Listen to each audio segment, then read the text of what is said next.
Hey guys, welcome back to Catch the Revelation. I think I'm going to be drinking a little bit of tea today because I might be doing a little bit more talking. But first things first, hold on.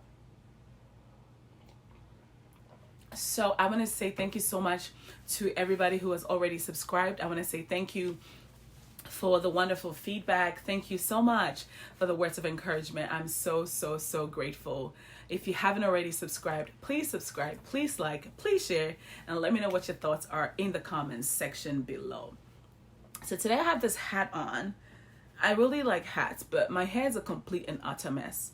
That's why today I've got this hat on. So just wanted to get that out of the way.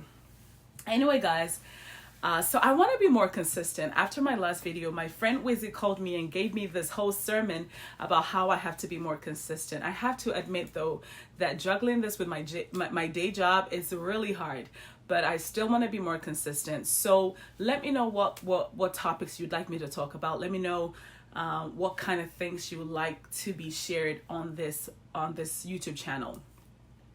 So I want to edify, I want to encourage, I want to empower people to live an enriched life in Christ. So let me know, with that in mind, let me know what kind of topics that you would like me to sort of talk about to help me to be more consistent on the channel. All right, so drop it in the comments or just hit me up on my social media platforms, or you can call me if you have my number.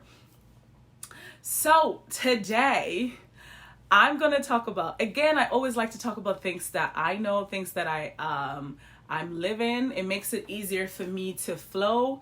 It makes it easier for me to speak to those situations from my heart. So today I'm talking about how to overcome loneliness in singleness, or how to deal with loneliness in singleness. Before we get into the whole video, I think it's important that we define those two words, loneliness and singleness. So singleness is a state of being, is the state of being alone because you're not married. Loneliness, on the other hand, is a state of mind. So it is a mental state in which you feel feelings of emptiness, unwantedness, and worthlessness. This normally happens because you kind of feel like you are unfulfilled in some kind of way. You feel this void in your life. Now, it's important to note, though, that you can be lonely at any given time. It doesn't necessarily have to be because you're alone. You can be married and still feel feelings of loneliness because you're still not fulfilled in your marriage. You can be lonely because you've probably moved to a different town. You don't have a lot of friends. You haven't made new friends. You haven't met a lot of people. But for this particular video, we're going to talk about loneliness in singleness. And I'm talking about continuous singleness. Guys, I know that if you've been single for a long time, at some point you just start feeling, you can start feeling these feelings of loneliness. It's normal, and you're not the only one. A lot of people who desire marriage, who have been single for a long period of time, at some point start feeling these feelings of loneliness. You start asking yourself, okay, God, what's up? Like, and this whole thing of, God is fixing you, God is waiting because you have to be healed, you have to be touched and whatnot, and it's all good and dandy. These are all good and dandy after the first few years of singleness. At some point you go to the Lord and you're like, okay, God, I know you're trying to fix me and all, but am I that broken? Like, how long is it gonna take to fix me? Am I that messed up? Do I need like 6, 7 years, 8, 10 years to be healed? So you really do start feeling these feelings of loneliness, and it's important that we don't suppress them. It's important that we see them for what they are and we find ways of dealing with them, because otherwise it's going to lead us into full-blown mental disorders such as anxieties and depressions, and worse, it can lead us to make decisions that we might regret for the rest of our lives. So the first thing that I want to talk about in dealing with loneliness and singleness, it's really the mindset. As I said earlier, loneliness is a state of mind. So in order to deal with it, or in order to overcome that, we need to deal with our mindset. Now, the reasons why some people feel lonely is because they've been single for so long, they don't see another way out. They just kind of feel like, this is it, I'm stuck. But It's a season. Singleness is a season in your life. Right now we're in summer. Before we know it, we're in autumn. Before we know it, we're in spring, and boom, summer is back here. I don't know how long you've been in it. It doesn't matter how long we've been in it. It's still a season in our life, and we need to see it for what it truly is. If you see it for what it truly is, then you're going to be able to make the most of it. Now, Apostle Paul tells us that singleness is a gift. It's a gift from God. This season is a gift from God, because this is a time that you can devote to getting to know God more. This is a time that you can devote to work on your soul. This is a time that you can dedicate time and effort to serving God. This is a time that you are able to really give of yourself to the things of God, because you don't have any kind of distraction, and so you're fully given into it. I sincerely believe that if you're not of the Jeremiahs or the Pauls of this world and you truly desire marriage, I believe that in due time, God is going to connect us to our godly spouses. But until then, this is a season that we find ourselves in, and it's a season that we need to make the most of by dedicating our effort, our energies to the things of God. Now, the second thing I want to address also is that people start feeling these feelings of loneliness because we attach a certain level of validation in relationships. We feel like being in a relationship validates us in some kind of way. But it's important to note that we are complete in Christ. We're not like some house trying to find our other house in order to become whole. We are complete in Christ. Our identity is in Christ. We are validated.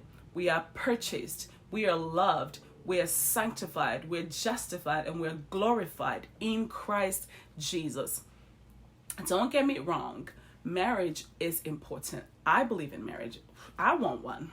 But it doesn't define us. We are defined in Christ. The other thing that I want to talk about also is that sometimes we have these feelings of loneliness in our single seasons because we're not living meaningful lives. And so we're trying to find relationships or marriages as an escape. And because we don't have that escape, we start feeling very lonely, very worthless. I remember many years ago, I would tell my friend Reg, I would tell him, listen, Reg, I'm not born to suffer. Like literally, I'm not born to suffer. I just want a rich man to come and rescue me. And now as I sit back and I think about that time, I laugh so much because as I've matured in the things of God and really as a person, my desires have completely changed. And sometimes this is the case. We just want marriage as an escape because we don't have any meaning in our own lives, or our lives are just really unexcitable. We probably don't like the jobs that we're doing. Our lives are not exciting in any way, and so we feel that some way, somehow, maybe if we're married, we can have some kind of meaning in our lives. At least we'll have another a person that loves us. If the Lord blesses us with kids, at least we can be responsible for some other humans, and that can give us some kind of meaning in our lives.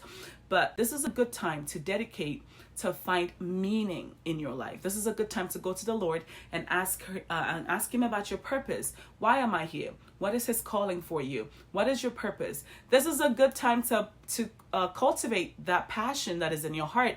This is a good time to chase that dream that you've always wanted to, something that you've always aspired to do. This is the time to do that. Use this season to better your life. Again, we are living in expectancy. We're living in expectancy of marriage. And so we have to be better people so that we can translate into better husbands or better wives. This is a good time to deal with the anger management of yours.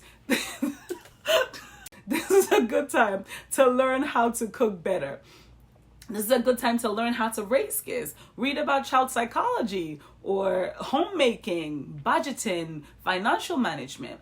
Seek the face of God. Let Him reveal to you what your purpose is. And when He does, have that boldness and courage to step out and pursue it. I have a lot to kind of talk about, but I don't want this video to be too long. So I'm just going to make this part 1, and I'm going to release the other things that I want to talk about in the part 2 of this video. All right, guys, so I'm going to end here today. Please like, please share, please subscribe.